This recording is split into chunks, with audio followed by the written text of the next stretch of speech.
আজ আমরা একটা বিষয় নিয়ে একটু গভীরভাবে দেখার চেষ্টা করব। আমাদের হাতে এসছে বাংলাদেশ জামায়াতে ইসলামীর কেন্দ্রীয় মজলিসে শুরার একটা প্রস্তাব। সামনেই তো দেশের জাতীয় নির্বাচন আর গণভোট। আর এই উত্তপ্ত রাজনৈতিক আবহের মধ্যে জামায়াতের এই প্রস্তাবটা বেশ কিছু গুরুত্বপূর্ণ প্রশ্ন আর দাবি সামনে নিয়ে এসছে। ঠিক, এটা কিন্তু শুধু একটা সাধারণ দাবিনামা না, এর প্রত্যেকটা লাইনে আসন্ন নির্বাচন নিয়ে তাদের যে একটা গভীর উদ্বেগ, অবিশ্বাস আর তাদের যে কৌশল, সেটার ছাপ খুব স্পষ্ট। এই প্রস্তাবটা যদি কেউ মন দিয়ে পড়ে, তাহলে পরিষ্কার বুঝতে পারবে যে সামনের নির্বাচন নিয়ে তারা আসলে কি ভাবছে, কি নিয়ে ভয় পাচ্ছে আর ঠিক কি চাইছে। তাহলে আমাদের আজকের আলোচনার মিশনটা পরিষ্কার। আমরা এই প্রস্তাবটা ব্যবচ্ছেদ করে বোঝার চেষ্টা করব ঠিক কী কারণে তারা পুরো নির্বাচনী প্রক্রিয়া নিয়ে এতটা সন্দেহান, তাদের মূল আপত্তিগুলো কি, তারা কি ধরনের সংস্কার চাইছে, আর সব শেষে এই সব কিছুর মাধ্যমে তারা আসলে কি বার্তা দিতে চাইছে। চলুন শুরু করা যাক। অবশ্যই। প্রস্তাবের শুরুতেই একটা বেশ অদ্ভুত পরিস্থিতির কথা বলা হয়েছে। সরকার নাকি ফেব্রুয়ারিতে একই দিনে গণভোট আর জাতীয় সংসদ নির্বাচন করতে চাইছে। এখন প্রথম দেখায় তো এটা একটা সাধারণ প্রশাসনিক সিদ্ধান্ত মনে হতে পারে, কিন্তু জামায়াত এখানে একটা বড়সড় পদ্ধতিগত সমস্যা খুঁজে পেয়েছে। বিষয়টা ঠিক কি? এখানে বিষয়টা খুবই আকর্ষণীয়, কারণ তারা একটা আইনি প্যাচের কথা বলছে।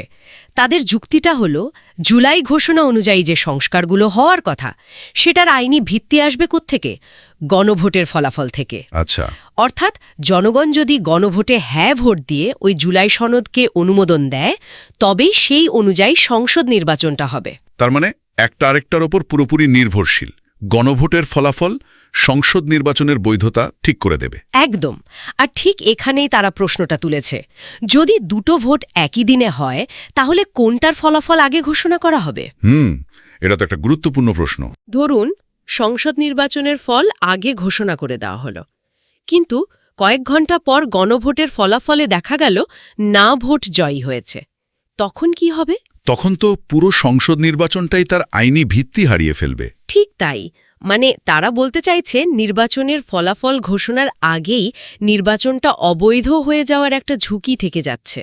এটা তো আসলে একটা বড়সড় জটিলতা। তারা কি মনে করে এটা একটা অনিচ্ছাকৃত ভুল, নাকি এর পেছনে অন্য কোনো উদ্দেশ্য আছে? তাদের প্রস্তাবের সুর শুনে মনে হচ্ছে তারা এটাকে নিছক ভুল হিসেবে দেখছে না। এই পদ্ধতিগত ত্রুটি তুলে ধরে তারা আসলে পুরো প্রক্রিয়ার স্বচ্ছতা এবং সরকারের সদিচ্ছা নিয়ে প্রশ্ন তুলছে।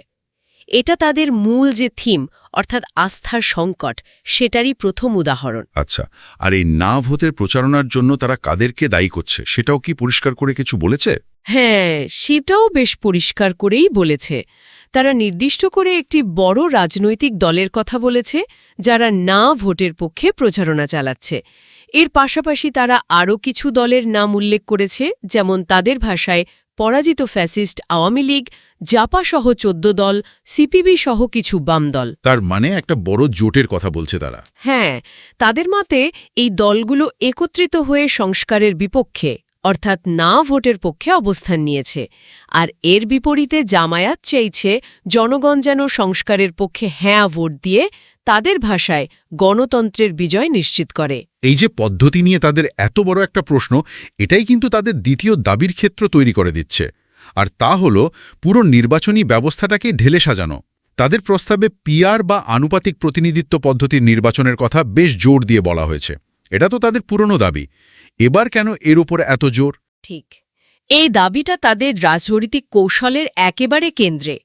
তাদের আনুষ্ঠানিক বক্তব্য হল, দেশের নির্বাচন ব্যবস্থাকে সন্ত্রাস, দুর্নীতি আর কালো টাকার প্রভাব থেকে যদি মুক্ত করতে হয়, তাহলে পিআর পদ্ধতির কোনো বিকল্প নেই। কিন্তু এর গভীরে আরও কিছু কৌশলগত কারণ আছে। যেমন দেখুন, আমাদের দেশের বর্তমান যে first pass the post system, সেখানে যে প্রার্থী সবচেয়ে বেশি ভোট পায় তিনিই জিতে যান। এতে অনেক সময় কি হয়, একটা দল হয়তো সারা দেশে 30% ভোট পেল, কিন্তু সংসদে তার আসনের সংখ্যা 10%-এরও কম। হ্যাঁ, এটা তো হয়। জামায়াতের মতো দলগুলো, যাদের ভোট ব্যাংক সারা দেশে ছড়িয়ে ছিটিয়ে আছে, কিন্তু কোনো একটা নির্দিষ্ট আসনে সংখ্যাগরিষ্ঠতা পাওয়া বেশ কঠিন, তারা এই সিস্টেমে ক্ষতিগ্রস্ত হয়। আর পিআর সিস্টেমে কি হবে? পিআর সিস্টেমে তো ভোটাররা মূলত দলকে ভোট দেয়, প্রার্থীকে নয়। ফলে একটা দল সারা দেশে যত শতাংশ ভোট পাবে, সংসদের তত শতাংশ আসন তাদের প্রাপ্য হবে। আচ্ছা, মানে ভোটের শতাংশ অনুযায়ী আসন। একদম। জামায়াতের যুক্তি হল এতে করে প্রতিটি ভোটের মূল্য থাকবে এবং কালো টাকার খেলাটা কমে আসবে। কারণ তখন এলাকার প্রভাবশালী মাস্তান বা টাকাওয়ালা প্রার্থীর চেয়ে দলের আদর্শই বড় হয়ে উঠবে। কিন্তু এর আসল কৌশলটা হল পিআর সিস্টেমে 5% বা 10% ভোট পেলেও সংসদে তাদের একটা নিশ্চিত প্রতিনিধিত্ব থাকবে। এটা আসলে ক্ষমতার ভাগাভাগির একটা প্রাতিষ্ঠানিক দাবি। তার মানে এটা শুধু একটা আদর্শিক দাবি নয়, এটা তাদের জন্য রাজনৈতিকভাবে টিকে থাকার একটা গুরুত্বপূর্ণ কৌশলও বটে।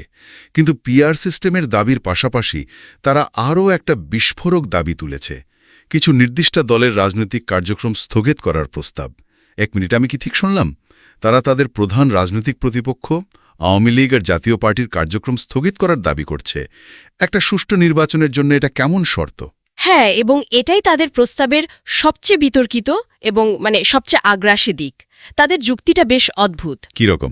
তারা বলছে যদিও দুর্নীতির মামলায় আওয়ামী লীগের শীর্ষ নেতাদের বিচার চলছে এবং কাগজে কলমে দলের কার্যক্রম স্থগিত আছে, কিন্তু তাদের জোটের যে শরিক দলগুলো, যেমন ধরেন জাতীয় পার্টি ও 14 দলের অন্য সদস্যরা, তারা তো থেমে নেই। তারা কি ধরনের কর্মকাণ্ডের কথা বলছে? এই তাদের অভিযোগ, এই দলগুলো গোপনে ও প্রকাশ্যে নানা রকম ফ্যাসিবাদী কর্মকাণ্ড চালিয়ে যাচ্ছে। যেমন জাতীয় পার্টির নেতারা বিভিন্ন টিভি টকশোতে এসে ভ্রান্তিকর বক্তব্য দিয়ে জনগণকে উস্কে দিচ্ছেন, যা নির্বাচনী পরিবেশ নষ্ট করছে। জামায়াতের মতে এই দলগুলোই আসলে আওয়ামী লীগের হয়ে মাঠ গরম রাখছে এবং নির্বাচন বানচালের ষড়যন্ত্র করছে। তাই নির্বাচনী মাঠকে সত্যিকার অর্থে সমতল করতে হলে এই দলগুলোর কার্যক্রমও স্থগিত করতে হবে। এটা তো বেশ বড় একটা চাল। একদিকে তারা লেভেল প্লেয়িং ফিল্ড বা সমতল মাঠের কথা বলছে, আবার অন্যদিকে তাদের প্রধান প্রতিপক্ষদেরকেই মাঠ থেকে বের করে দেওয়ার দাবি জানাচ্ছে। এই যুক্তির মধ্যে একটা স্ববিরোধিতা নেই? অবশ্যই আছে। রাজনীতির মাঠে এটা একটা চরম চাল, আর এখানেই তাদের যুক্তির সবচেয়ে বিতর্কিত দিকটা লুকিয়ে আছে। তারা বোঝাতে চাইছে পরিস্থিতি এতটাই খারাপ যে সাধারণ নিয়মে আর সুষ্ঠু নির্বাচন সম্ভব নয়। তাদের এই দাবি এটাই প্রমাণ করে যে রাজনৈতিক মেরুকরণটা কতটা গভীরে পৌঁছেছে। এই যে তারা বারবার বলছে নির্বাচনের উপযুক্ত পরিবেশ নেই, এই দাবির সপক্ষে তারা কি কোনো নক্কারা প্রমাণ হাজির করেছে? মানে কোনো নির্দিষ্ট ঘটনার কথা কি বলা হয়েছে? হ্যাঁ, শুধু বলেছে তাই নয়, বেশ কয়েকটি ঘটনার বিস্তারিত বর্ণনা দিয়েছে। সবচেয়ে বড় এবং সাম্প্রতিক উদাহরণ হিসাবে তারা পাবনার ঈশ্বরদীর একটা ঘটনার কথা উল্লেখ করেছে। তাদের অভিযোগ, গত ২৭ নভেম্বর সেখানে জামায়াতে ইসলামীর একটা শান্তিপূর্ণ মিছিলে বিএনপির সন্ত্রাসীরা প্রকাশ্যে আগ্নেয়াস্ত্র নিয়ে হামলা চালায়। বিএনপির সন্ত্রাসীরা, এটা তো বেশ অবাক করার মতো অভিযোগ। কারণ অনেক ক্ষেত্রে তো জামায়াত আর বিএনপিকে একসাথে সরকারের বিরুদ্ধে আন্দোলন করতে দেখা যায়। প্রস্তাবে কি এর কোনো কারণ ব্যাখ্যা করা হয়েছে কেন বিএনপি তাদের উপর হামলা করবে? না, প্রস্তাবে এর কোনো কারণ ব্যাখ্যা করা হয়নি। তারা সরাসরি বিএনপিকে দায়ী করেছে এবং বলেছে যে এই হামলায় তাদের ৬০ থেকে ৭০ জন নেতাকর্মী মারাত্মকভাবে আহত হয়েছেন। এমনকি তারা এটাও উল্লেখ করেছে যে দৈনিক দেশ বুলেটিন নামে একটা পত্রিকার স্থানীয় প্রতিনিধিও হামলাকারীদের হাত থেকে রেহাই পাননি। এই ঘটনাকে তারা আইনশৃঙ্খলা পরিস্থিতির চরম অবনতির একটা জীবন্ত প্রমাণ হিসেবে তুলে ধরেছে। এই অভিযোগটা রাজনৈতিক সমীকরণে একটা নতুন মাত্রা যোগ করে। বিষয়টা আসলেই জটিল। এই ঘটনাকে কেন্দ্র করে সংবাদ মাধ্যমের ভূমিকা নিয়েও তারা বেশ ক্ষুব্ধ বলে মনে হচ্ছে। ঠিক তাই, এটা তাদের অভিযোগের আরেকটা গুরুত্বপূর্ণ অংশ। তারা বলছে ২৯ নভেম্বরের কয়েকটি পত্রিকায় এই ঘটনার রিপোর্টে শিরোনাম করা হয়েছে পিস্তল হাতে ভাইরাল যুবক জামায়াত কর্মী। এই তথ্যকে তারা ভিত্তিহীন ও মিথ্যা তথ্য সন্ত্রাস বলে আখ্যা দিয়ে তীব্র নিন্দা জানিয়েছে। তার মানে তাদের অভিযোগটা দ্বিমুখী। একদম। ১, মাঠে তাদের ওপর বিএনপি হামলা চালাচ্ছে। ২, কিছু সংবাদ মাধ্যম সেই দায় আবার জামায়াতের ওপরই চাপিয়ে দেওয়ার চেষ্টা করছে।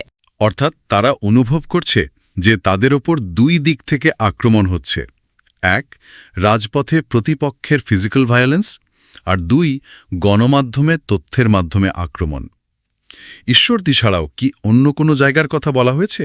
হ্যাঁ, তারা চাঁদপুর, নোয়াখালী, জামালপুর, ফেনী, নওগাঁ, লক্ষ্মীপুর, নারায়ণগঞ্জ, মৌলভীবাজার সহ বিভিন্ন জেলার একটা লম্বা তালিকা দিয়েছে।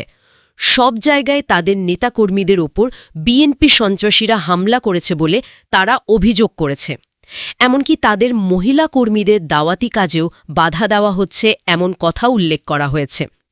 এই সবগুলো উদাহরণ দিয়ে তারা প্রমাণ করতে চাইছে যে সরকার একটা নিরাপদ নির্বাচনী পরিবেশ তৈরি করতে সম্পূর্ণ ব্যর্থ হয়েছে। এই রাজনৈতিক অভিযোগ আর সহিংসতার বর্ণনার পাশাপাশি তাদের প্রস্তাবে আরেকটা ভিন্ন ধরনের বিষয় উঠে এসেছে, মানিকগঞ্জের একজন বাউল শিল্পীকে নিয়ে। এটা তো রাজনীতির মাঠ থেকে বেশ দূরের বিষয় বলে মনে হচ্ছে। আপাতদৃষ্টিতে তাই মনে হয়, কিন্তু তারা বিষয়টাকে রাজনীতির সাথেই জুড়ে দিয়েছে। তারা মানিকগঞ্জের আবুল সরকার নামের একজন বাউলের কথা উল্লেখ করেছে। তাদের অভিযোগ, এই ব্যক্তি আল্লাহ এবং রাসূল সাল্লাল্লাহু আলাইহি ওয়াসাল্লাম সম্পর্কে অত্যন্ত গর্হিত, অন্যায় ও অশ্লীল মন্তব্য করে দেশের কোটি কোটি মুসলিমের ধর্মীয় অনুভূতিতে আঘাত দিয়েছেন। তাহলে জামায়াত কি এটাকে একটা বিচ্ছিন্ন ধর্মীয় ইস্যু হিসেবে না দেখে বরং তাদের রাজনৈতিক প্রতিপক্ষের সাজানো একটা চাল হিসেবে দেখছে? একদম।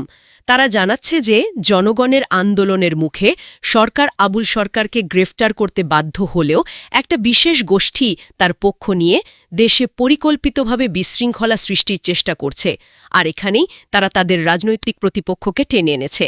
প্রস্তাবে আবুল সরকারকে পলাতক আওয়ামী লীগের দোসর হিসেবে চিহ্নিত করা হয়েছে। তার মানে তাদের ভাষ্যমতে এই ধর্মীয় অবমাননার ঘটনাটিও আসলে রাজনৈতিক উদ্দেশ্যপ্রণোদিত। স্থিতি তৈরি করা হচ্ছে যাতে সুষ্ঠু নির্বাচনের পরিবেশ নষ্ট হয়। এর মাধ্যমে তারা এই ঘটনাটিকেও আইনশৃঙ্খলা পরিস্থিতির অবনতির আর একটা উদাহরণ হিসেবে উপস্থাপন করছে এবং সরকারের কাছে এর বিরুদ্ধে কঠোর ব্যবস্থা নেওয়ার দাবি জানাচ্ছে। বোঝা যাচ্ছে রাজনৈতিক সহিংসতা থেকে শুরু করে ধর্মীয় অনুভূতিতে আঘাতের ঘটনা সবকিছুকেই তারা একটা সুষ্ঠু নির্বাচনের পথে বাধা হিসেবে দেখছে এবং একটা বৃহত্তর ষড়যন্ত্রের অংশ হিসেবে তুলে ধরছে। সব মিলিয়ে এই দীর্ঘ তালিকা আর অভিযোগের পর সরকারের কাছে তাদের চূড়ান্ত দাবিগুলো কি? তাদের দাবিগুলো বেশ স্পষ্ট এবং দুটো প্রধান ভাগে ভাগ করা যায়। প্রথমত, আইন শৃঙ্খলা পরিস্থিতি নিয়ে তাৎক্ষণিক পদক্ষেপ। তারা চায় সরকার যেন অবলম্বে দেশজুড়ে অস্ত্রধারী সন্ত্রাসীদের তালিকা তৈরি করে, তাদের গ্রেফতার করে এবং সমস্ত অবৈধ অস্ত্র উদ্ধার করে। তাদের মতে এটা ছাড়া নির্বাচনী মাঠ এক বিন্দু নিরাপদ হবে না। আর দ্বিতীয় দাবিটি? দ্বিতীয় এবং সবচেয়ে গুরুত্বপূর্ণ দাবিটি হল রাজনৈতিক। জামাতে ইসলামী সহ ৮টি দলের পক্ষ থেকে উত্থাপিত ৫ দফা গণদাবি সরকারকে নিঃশর্তে মেনে নিতে হবে। এই দাবিগুলো মেনে নিয়েই সরকার যেন একটি অবাধ, সুষ্ঠু, নিরপেক্ষ ও অংশগ্রহণমূলক নির্বাচনের পরিবেশ তৈরি করে, এটাই তাদের মূল আহ্বান। আজকের আলোচনা থেকে একটা বিষয় পরিষ্কার, বাংলাদেশ জামায়াতে ইসলামী আসন্ন নির্বাচন প্রক্রিয়া নিয়ে শুধু সন্দিহানই নয়, তারা পুরো সিস্টেমের ওপরই আস্থা হারিয়ে ফেলেছে। তাদের মূল উদ্বেগগুলো হল গণভোট ও নির্বাচনের পদ্ধতিগত স্বচ্ছতার অভাব, নির্বাচনী মাঠ সমতল না থাকা, প্রতিপক্ষের সহিংসতা এবং গণমাধ্যমে ভুল তথ্য পরিবেশন। একদম। তাদের প্রস্তাবের প্রতিটি শব্দেই এই আস্থার সংকট ফুটে উঠেছে। তারা বলতে চাইছে, মুখে সুষ্ঠু নির্বাচনের আশ্বাস দেওয়া হচ্ছে, কিন্তু মাঠের বাস্তবতা সম্পূর্ণ ভিন্ন।